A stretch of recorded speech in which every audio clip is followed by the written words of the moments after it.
Today's the 4th of June 2026. Oh, look at that lighting. Oh,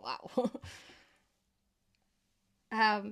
This video is about HR 8800, so it's for my United States friends mostly, but you've colonized the rest of us anyway, so we're all in this together. Somebody actually wrote to me and asked me to cover this, so shout out to Starchild. The first thing I did was clickety clack that into a search engine and seen what came up, and I nearly threw up at the gaslighting, the ridiculous, transparent attempt at making this feel legitimate. I'm pretty sure if I was a United States citizen, I would be on a watch list by now because I cannot cope with the lies. It is urgent and important to explain this to you all in the plainest, most simple terms that I possibly can and ask you to share this with your friends if you're in the United States, even if you're not. I just have to keep reminding myself that this is a global oligarch. And I myself live in one of America's vassals. Anyway. Okay. HR 8800 is the National Defense Authorization Act for the fiscal year 2027. It was introduced on the 13th of May by Representative Mike Rogers. It is co-sponsored by Representative Adam Smith, the chair and ranking member of the House Armed Services Committee. And this goes to committee markup today at 10 a.m. Eastern Time.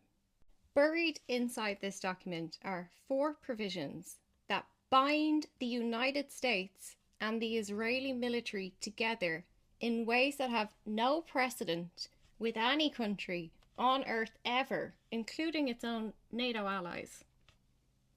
Section 224, United States-Israel Defense Technology Cooperation Initiative.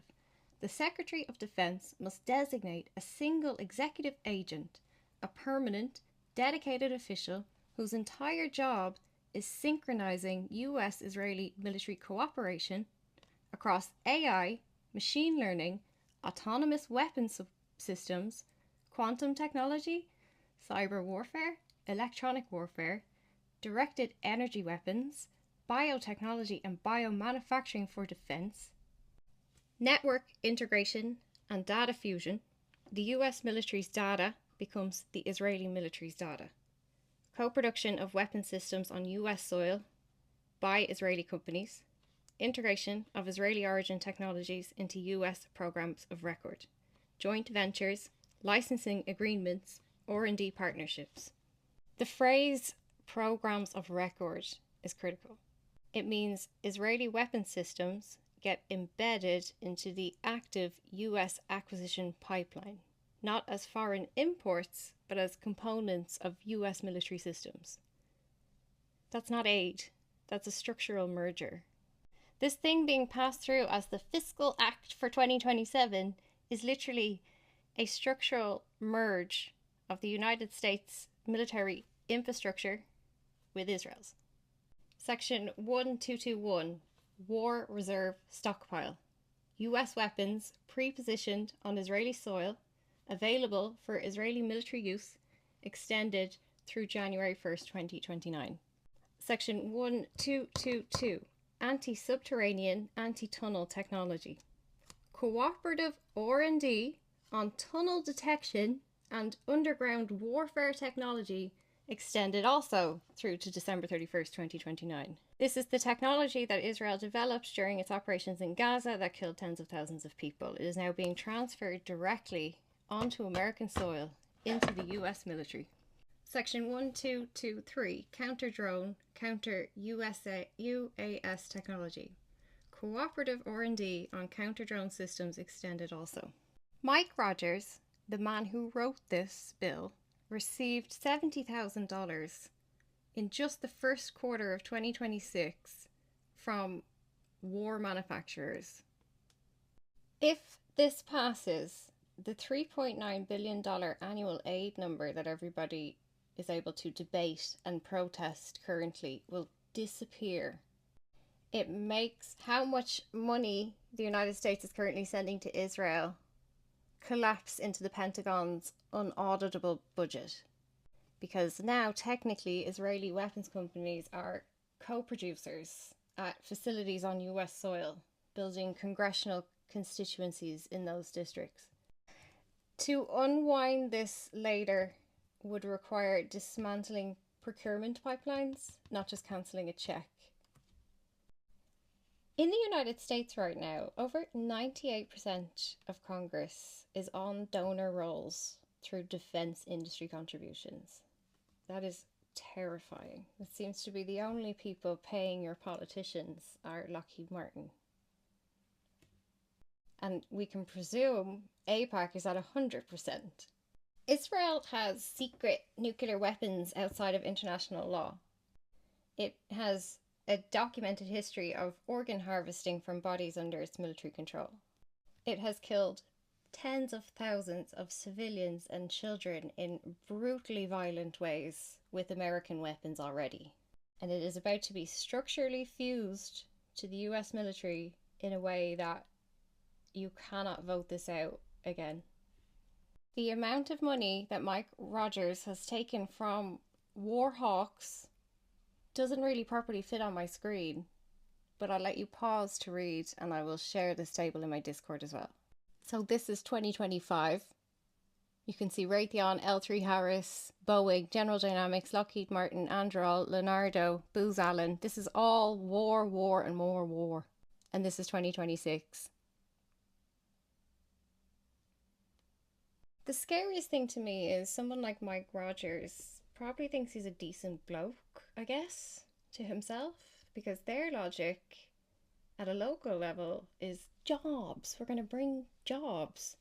No matter what the jobs create, no matter what the outcome of your only biggest industry being war, Alabama gets jobs. Or wherever he's from. He has sold this to his constituents as announcing factory expansions. That's really fucking sad. That's really fucking sad. Fusing the American military with Israel is not going to bring jobs to some backwater town in some red state. There is so much work being ignored. Nuclear cleanup, green energy transition, proper railways. America needs a lot fixed. Like, the infrastructure hasn't been updated since it was first created. But he is convincing illiterate people that this is the only way that they can feed themselves. It's exploitative capitalism off the chain. It's disgusting. 176,000 American dollars. That's what it took him to fuse the American military permanently with Israel. That number is embarrassing. He didn't even sell his country for a good price. He sold it on the appearance of process. Oh, committee markup, fluffing the papers around, getting his sponsorship, never thinking critically about whether democracy is even functioning in this city anymore. He will get rewarded directly and immediately in his career for this, because the revolving door will place him, once that deal goes through, in a nice armed services consultancy role somewhere. It's not required of them to be evil. They just have to want that next big job with the big $1 million salary next. That's what they use politics for. No, democracy is not functioning. No, you should not fuse your military with Israel permanently. It's already bad enough with the paper trail. We need to see at least what you are donating. Anyway, if you see this video this morning, your call to action is an immediate 30-second phone call. The numbers are on screen. Spam the phone lines, not email, call. The two lawmakers who did try to remove this section 224 need public cover so that they can push harder. So the more support they get from you, the more aggressive they can push back in Congress. Even if it clears the House today, it'll still have to go through the Senate, so it's not too late to put pressure on if it's past 10 a.m. But ultimately, you have to divest. You have to stop feeding the war machine. If you have not checked yet where your 401k or your index fund lives and who's in it, do it now. If your future is invested in war, then you might as well just pull out your retirement savings and go to Las Vegas, because there's no future if you keep investing.